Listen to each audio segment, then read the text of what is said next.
सीता माता थी मंदोदरी की बेटी जाने। माता सीता के जन्म को लेकर कई कहानियाँ प्रचलित हैं। कोई कुछ कहानी सुनाता है तो कोई कुछ, इसलिए साफ साफ कहना मुश्किल है कि सीता की माता कौन थी। सीता के जन्म से जुड़ी हम ऐसी ही एक प्रचलित कहानी सुना रहे हैं। एक बार लंकापति रावण के तप से खुश होकर भगवान ब्रह्मा उसे वरदान मांगने को कहते हैं। रावण उनसे अमर होने का वरदान मांगता है। ब्रह्मा जी उसे अमर होने के अलावा कोई दूसरा वरदान मांगने को कहते हैं। रावण वरदान में मांगता है कि मुझे सुर, असुर, पिशाच, नाग, किन्नर या अप्सरा कोई भी न मार सके। रावण मनुष्य द्वारा न मारे जाने के बारे में नहीं बोलता है, क्योंकि वह जानता था कि जब मुझे सुर, नाग, मुनि, किन्नर नहीं मार सकते तो मनुष्य क्या मारेंगे। मनुष्य को तिनके के समान समझता था।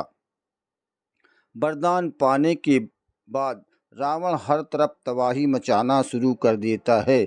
एक दिन वह दंडकारण्य नामक जगह पहुंचता है, जहां ऋषि मुनियों का निवास था।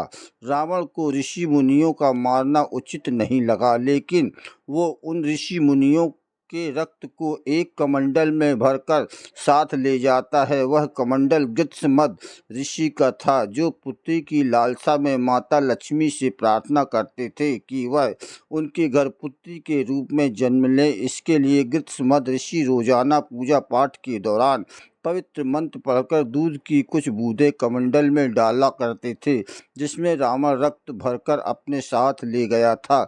रावण कमंडल को लंका ले गया और वह पहुंचकर कमंडल अपनी पत्नी मंदोदरी को देकर कहता है, यह विषैला रक्त से भरा है, इसे संभाल कर रखना और किसी को मत देना। कुछ दिन बाद घूमने के लिए रावण किसी पर्वत पर चला जाता है। मंदोदरी को इस तरह रावण का जाना अच्छा नहीं लगता। वो मृत्यु प्राप्त करने के लिए कमंडल में भरे विष का पान कर लेती है। कमंडल के रक्त को पीने के कुछ समय बाद मंदोदरी गर्भवती हो जाती है। गर्भवती होने के बाद मंदोदरी घबरा जाती है कि महल में मौजूद अन्य लोग उसके बारे में क्या सोचेंगे। फिर मंदोदरी तीर्थ यात्रा का नाम लेकर कुरुक्षेत्र चली जाती है।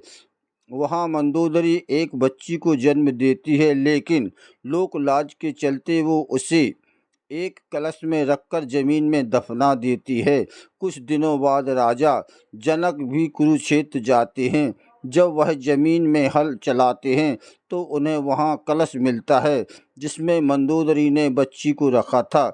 बच्ची को कलश में निकालते ही आसमान से फूलों की वर्षा होने लगती है और साथ में आकाशवाणी भी होती है।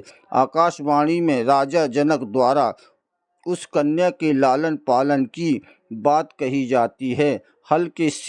हल के आगे क्या नुकीला भाग से टकराने की वजह से कलश मिला था, इसलिए राजा जनक ने कन्या का नाम सीता रखा और इस तरह से माना गया कि सीता मंदोदरी की बेटी थी। कुछ मान्यता हैं कि राजा ऋषि मुनियों से कर के रूप में उनका रक्त लेता था।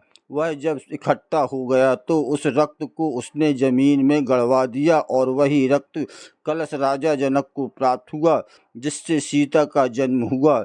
इसी कारण से सीता को रावण की बेटी भी माना जाता है, ऐसी मान्यता है।